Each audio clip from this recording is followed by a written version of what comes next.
Pour préparer les apôtres à la compréhension de son mystère, Jésus joue symboliquement les épisodes décisifs de son exode. Cet exode qui a commencé avec son baptême. Il se présente comme le vrai Moïse qui conduit son peuple en lui donnant la manne du pain de vie. Jean 6. Ne groupe-t-il pas la foule par carré de 100 et de 150 Marc 6, 39, 40. Rappelant ainsi la manière dont les tribus d'Israël se distribuèrent au désert. Exode 18, 24, 25.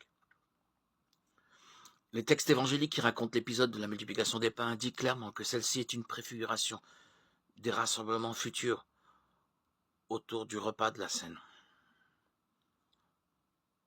Jésus nourrit la foule de l'Israël nouveau par l'entremise des 12 et il leur confie les fragments de la fraction du pain.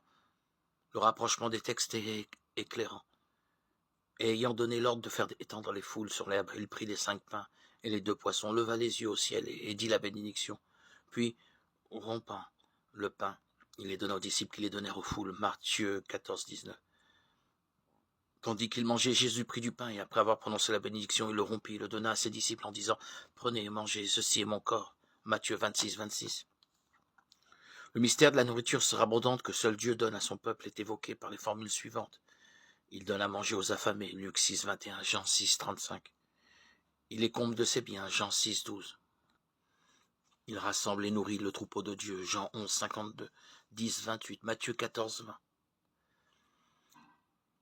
À l'arrière-plan de toute la scène se profile le mystère de la mort et de la résurrection de Jésus. Comme le montre le grand discours du chapitre 6 de Saint Jean, concernant le pain de vie, dans lequel le maître annonce la trahison de Judas, Jean 6, 64, 71.